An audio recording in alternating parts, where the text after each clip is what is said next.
BRS Bhavan లో కేటీఆర్ మాట్లాడుతున్నారు. ఇప్పుడు ఆ లైవ్ చూద్దాం. రెడ్డి గారిని కూడా నేను వేదిక ద్వారా విజ్ఞప్తి చేస్తా ఉన్నా, మీరు చెప్పండి స్పష్టంగా, జుబిలీహిల్స్ నియోజకవర్గానికి ఏం చేసినారు, నీకు ఎందుకు ఓటేయాలా? సికింద్రాబాద్ లోక్సభ నియోజకవర్గానికి నువ్వు పార్లమెంట్ సభ్యుడిగా చేసిన పనేంది చెప్పి ఓట్లు అడుగు. ఎంతసేపు బుకాయింపు మాటలు, దబాయింపు మాటలు కాదు. కేంద్ర మంత్రిగా 5 ఏళ్లలో అట్టర్ ఫ్లాప్ మంత్రి ఎవరైనా ఉన్నారు భారతదేశం మొత్తంలో అంటే ఈ కిషన్ రెడ్డి గారే తప్ప ఇంకోరు కానే కాదు. అందుకే నేను మిమ్మల్ని అందరినీ కోరేది, రేపు సికింద్రాబాద్ పార్లమెంట్ పరిధిలో రాబోయే రోజుల్లో ఏప్రిల్లోనో మేలోనో ఎన్నికలు వస్తాయి. ఎన్నికలు ఎప్పుడొచ్చినా మళ్ళొక్కసారి గ్రేటర్ హైదరాబాద్ లో గులాబీ జెండా రెపరెపలాడే విధంగా మన నాయకులు కార్యకర్తలు ఎక్కడి వాళ్ళక్కడ గట్టిగా పనిచేద్దామని చెప్పి నేను విజ్ఞప్తి చేస్తా ఉన్నా. ఇవాళ మీరు గమనించండి, కాంగ్రెస్ బీజేపీ మంచి అండర్స్టాండింగ్ లో పనిచేస్తున్నాయి. బండి సంజయ్ ఏమో మనం కొట్లాడుకోవద్దు, బీఆర్ఎస్ ని దొక్కేద్దామంటాడు. రేవంత్ రెడ్డి గారు ఎలక్షన్లకు ముందేమో అదానిని తిడతాడు. గౌతమ్ అదానిని పొల్లు తిట్టిండు. ఏమన్నాడు? ఈ అదాని అంటే ఆయన మోడీ మనిషి, మోడీ తొత్తు, డబుల్ ఇంజన్ అంటేనే ప్రధాని అదాని అని గొప్ప గొప్ప స్పీచ్లు ఇచ్చిండు రేవంత్ రెడ్డి. కానీ వెంటనే స్విట్జర్లాండ్ పోయి అక్కడ అదాని గారిని అలై బలై చేసుకొని, అదాని గారు ఇప్పుడు చాలా మంచోడైపోయిండు, గంగల మునిగిండు, చాలా గొప్పవాడు, చాలా పవిత్రమైన మనిషి అని చెప్పి ఆయనతో ఒప్పందాలు చేసుకుంటా ఉన్నారు. అందుకే ఆలోచించండి, ఎవరు ఎవరితో కలిసి ఉన్నారు. నిన్న మీరు చూసింటారు, నిన్న మనము 4 నెలల కిందట మన డాక్టర్ శ్రవణ్ దాసోజు, అదేవిధంగా కె సత్యనారాయణ గారు ఇద్దరిని ఎమ్మెల్సీలుగా గవర్నర్ గారికి ఒక కేబినెట్ లో తీర్మానం చేసి కేసీఆర్ గారు ముఖ్యమంత్రిగా ఉన్నప్పుడు ఒక ప్రపోజల్ పంపించినాం. గవర్నర్ గారు ఒప్పుకోలేదు. ఈ శ్రవణ్ అంటే ఆయనకు, సత్యనారాయణ అంటే ఆయనకు రాజకీయ సంబంధాలు ఉన్నాయి, అందుకే నేను సంతకం పెట్టను అని చెప్పి రిజెక్ట్ చేసింది. అదే నిన్న రేవంత్ రెడ్డి గారు పోయి కోదండరామ్ గారికి ఇంకొకలకు నామినేషన్ ఇస్తే వెంటనే ఒకటే క్షణంలో సంతకం పెట్టింది. నేను అడుగుతా ఉన్నా, మరి కోదండరామ్ గారు నిన్నటి దాకా మీరు సంతకం పెట్టినాడు కూడా ఒక రాజకీయ పార్టీ అధ్యక్షుడు కాదా? మరి ఎవరితో కలిసి ఉన్నారు? మేము ఒక పేరు పంపితేనేమో రాజకీయ సంబంధాలు ఉన్నాయంటావు, కాంగ్రెస్ వాళ్ళు పంపితే మాత్రం ఒక రాజకీయ పార్టీ అధ్యక్షుడినే ఎమ్మెల్సీ చేస్తావు. కాంగ్రెస్ బీజేపీ ఇక్కడ తెలంగాణలో ఒక ఫెవికాల్ బంధం లాగా ఇవాళ బ్రహ్మాండంగా కలిసిమెలిసి నడుస్తా ఉన్నారు. రేవంత్ రెడ్డి గారు పోయి ఢిల్లీకి పోయి అమిత్ షాని కలవంగానే కింద ఇక్కడ ఏం జరుగుతుంది? ఇక్కడ 2 శాసన మండలి స్థానాలు ఖాళీ అయితే ఎమ్మెల్సీ స్థానాలు రెండిటికి ఒకటేసారి నోటిఫికేషన్ ఇవ్వాలి నిజానికి. ఎందుకంటే 2 ఒకటేసారి ఖాళీ అయినాయి, 2 ఒకటేసారి పూరించాలి.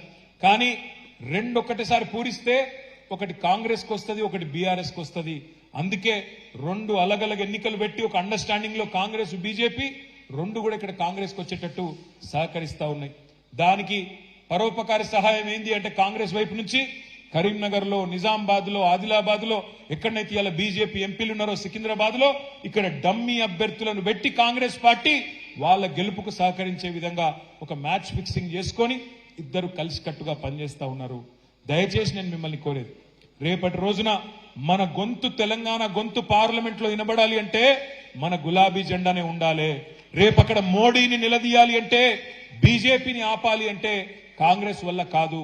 हमारे जितने भाई बहन यहाँ पे है, आप भाइयों से बहनों से मेरी गुजारिश है, आप देख रहे हैं क्या हो रहा है पूरे हिंदुस्तान में.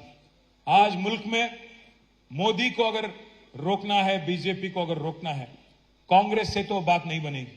वो इसलिए क्योंकि आप देख रहे हैं कल राहुल गांधी जी चल गए वहां से, मणिपुर से भारत जोड़ो करके निकल गए.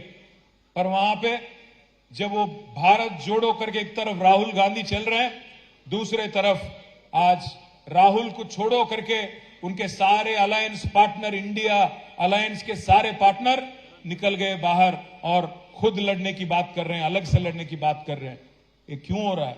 क्योंकि कांग्रेस पार्टी की घमंड ऐसी है, उनकी अहंकार ऐसी है कि कोई दूसरे लोगों को साथ ले चलने में विश्वास नहीं रखते हैं. आज बंगाल में ममता बनर्जी बाहर निकल गई. मैडम दीदी कह रही हैं कि मैं अलग लड़ूंगी वेस्ट बंगाल. और आज केरल में सीपीएम पार्टी निकल गई इंडिया अलायंस से, वो भी अलग लड़ने की बात कर रहे हैं. बिहार में नीतीश कुमार निकल गए और दिल्ली और पंजाब में अरविंद केजरीवाल निकल गए इंडिया अलायंस से. अब बचा कौन उसमें नहीं मालूम. बस राहुल गांधी, इकलौते राहुल गांधी वहां पे है. इसलिए मैं भाइयों से बहनों से कहता हूं, अगर बीजेपी को रोकना है, बीजेपी को हराना है, तो आज आप ताकत हमारी मजबूत करिए, केसीआर साहब के हाथ मजबूत करिए, बीआरएस पार्टी को वोट देके कल सिकंदराबाद में भी अगर बीजेपी के किशन रेड्डी को हराना है तो सिर्फ और सिर्फ एक गुलाबी झंडा से हो सकता है। एक और बात भी मैं कहना चाहता हूं, आज कुछ लोग ये अफवाहें फैला रहे हैं कि बीआरएस और बीजेपी एकजुट है, एक साथ है। मैं भाइयों पूछना चाहता हूं आपसे, हाल ही में जो असेंबली इलेक्शन हुआ उसमें किसने किसको हराया? बंडी संजय को हराया किसने? बीआरएस पार्टी ने। अरविंद धर्मपुरी जो बीजेपी एमपी है निजामाबाद का, उसको किसने हराया? कोरुटला में बीआरएस ने हराया। आदिलाबाद का जो एमपी है स्वयं बापूराव जो बीजेपी का एमपी है, बोथ से एमएलए इलेक्शन लड़े थे उन्होंने, उसको किसने हराया? बीआरएस ने हराया। ईटेला राजेंद्र जो बीजेपी के चीफ मिनिस्टर कैंडिडेट थे, उनको किसने हराया? गजवेल में और हुजूराबाद में बीआरएस ने हराया। दुब्बाक में जो रघुनंदन राव थे बीजेपी एमएलए, उसको किसने हराया? बीआरएस ने हराया। मैं इसलिए कह रहा हूं भाइयों, आज कांग्रेस पार्टी में वो दम नहीं है, कांग्रेस पार्टी में वो ताकत नहीं है कि बीजेपी को रोक सके। इसीलिए मैं कहता हूं, आप केसीआर साहब के हाथ मजबूत करो, केसीआर को और ताकत दो, ताकि कल हम लोग पार्लियामेंट में भी गुलाबी झंडा लहराएं और तेलंगाना की आवाज, दमदार आवाज पूरे पार्लियामेंट में सबको सुनाएं और आपकी हक के वास्ते लड़े। भाइयों, मैं एक और बात भी कहता हूं, आज कांग्रेस पार्टी कुछ भी कहे, कुछ भी बोले, बात तो साफ है कि आज कांग्रेस पार्टी जो राजस्थान में हार गई, कांग्रेस पार्टी जो छत्तीसगढ़ में हार गई, मध्य प्रदेश में हार गई और अपनी गलती से थोड़ा यहां पे 1-2% वोट से यहां जो जीत गई, सिवाय एक दो स्टेट आज पूरे मुल्क में कांग्रेस कहीं भी नहीं है।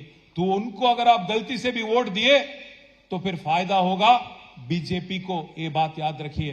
गलती से अगर वोट आपने दे दिया कांग्रेस को तो फायदा पहुंचेगा आज बीजेपी को और नुकसान होगा बीआरएस जैसे सेक्युलर पार्टी का। आप ये बात समझने की कोशिश करें। एक और बात भी मैं कहना चाहता हूं आपसे, केसीआर साहब ने जो काम किया पिछले 10 साल आपके आंखों के सामने, इसीलिए आपने हमें जिताया फिर से जुबली हिल्स कॉन्स्टिट्यूंसी में और पूरे हैदराबाद डिस्ट्रिक्ट में। मैं उम्मीद करता हूं वो दिन दूर नहीं है कि हम फिर एक बार आपके आशीर्वाद से, आपकी मदद से, आपकी दुआओं से फिर एक बार फिर हुकूमत यहां 2 साल हो, 3 साल हो, 4 साल हो, 5 साल हो, फिर एक बार आपके आशीर्वाद से केसीआर साहब को फिर चीफ मिनिस्टर के रूप में देखेंगे। मैं उम्मीद करता हूं कि ये गवर्नमेंट 5 साल चले। मैं ऐसा नहीं कह रहा हूं कि इसके पीछे कुछ कोई और हमारी मकसद है। उम्मीद करता हूं कि 5 साल चले और जो वादा उन्होंने अवाम को दिया उसको निभाए। पर यह भी बात सही है, आज अवाम में एक बात सुनने को मिल रही है, ये गवर्नमेंट चलती क्या 5 साल, ये बात भी सुनने को मिल रही है। इस वास्ते मैं बोल रहा हूं आपसे, जब भी मौका मिले, जब भी इलेक्शन आए, चाहे वो पार्लियामेंट हो, जीएचएमसी हो, असेंबली हो, जो भी हो, आप साथ दीजिए हमारी, तो फिर एक बार हम केसीआर साहब को फिर उनके लीडरशिप में, उनके सदारत में स्टेट को आगे ले जाएंगे। ये बात आपसे कहते हुए मैं शुक्रिया अदा करता हूं हमारे गोपीनाथ भाई की और విష్ణువర్ధన్ రెడ్డికి మీ అందరికీ ధన్యవాదాలు హృదయపూర్వకంగా। జూబ్లీ హిల్స్ నియోజకవర్గంలో చాలా చక్కటి మీటింగ్, ఈ లోక్సభ సన్నాహక సమావేశాన్ని ఏర్పాటు చేసినందుకు ధన్యవాదాలు తెలియజేస్తూ జై తెలంగాణ। దయచేసి అందరు కూర్చోవాలా, 3000 మందికి మంచి భోజనాలు ఏర్పాటు చేసి